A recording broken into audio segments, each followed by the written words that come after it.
If conflict makes your stomach tighten before the conversation even starts, there's nothing wrong with you.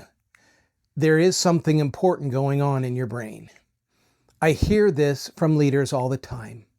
I know the conversation needs to happen. I know avoiding it only makes things worse. So why does my body react like I'm walking into danger? Hi, I'm Carl Piester, President and founder of the Coaching Group. And I'm just going to be with you a few minutes today talking about some real basics about why we react the way we do when we get into conflict. So again, the question, why does my body react like I'm walking into danger? People that say this are not weak leaders. They're thoughtful, capable, experienced. They carry pressure every day and make hard decisions. And yet conflict still makes them uneasy. That's not a flaw. That's a source of information. When the body's acting like that, it's trying to tell us something. I've sat in hundreds of conflict conversations with executives, physicians, and senior leaders. And there's a pattern I see over and over again.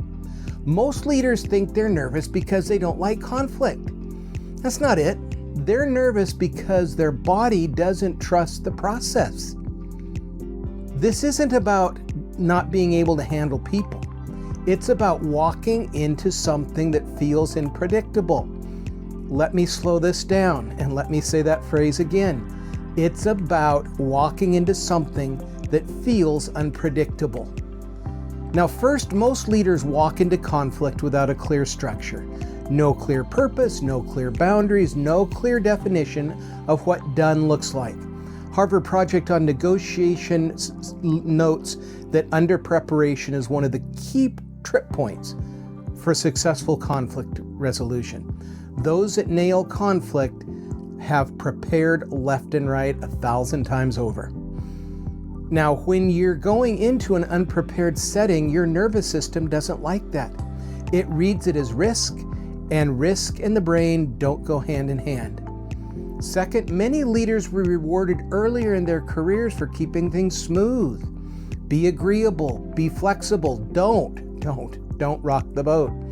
So when conflict shows up later, even when it's necessary, and it's going to show up a lot the higher up you get in the leadership structure, it feels like you're breaking an old rule, even if you're doing the right thing now. Conflict mixes a lot of things together. This is point 3. Issues, emotions, identity. You're not just addressing behavior. You're also thinking about how you'll be perceived, how this might land, what it says about you as a leader. Uncertainty plus identity pressure creates anxiety that goes through the roof.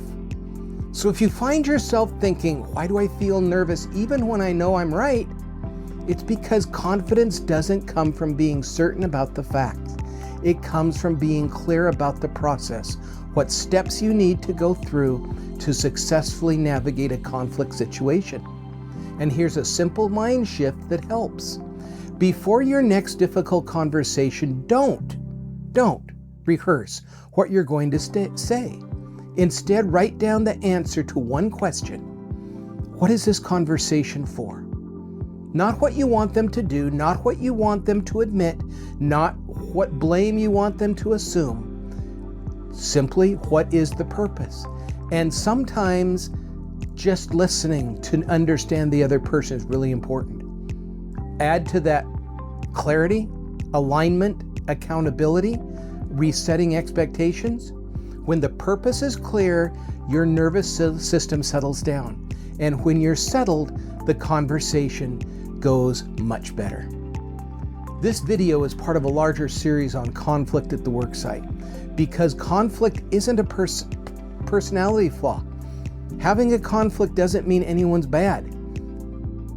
Conflict resolution skills are essential leadership skills, and these skills can be learned. If you're a leader who wants fewer emotional reactions and better outcomes in hard conversations, you're in the right place, because over the next few weeks and months, we're going to have a thorough explanation of how to navigate this incredibly challenging and necessary skill. So subscribe if this was helpful. In the next video, we'll talk about what actually makes conflict so difficult in the first place. We appreciate you including us on your leadership journey. I look forward to being with you as we go through this process.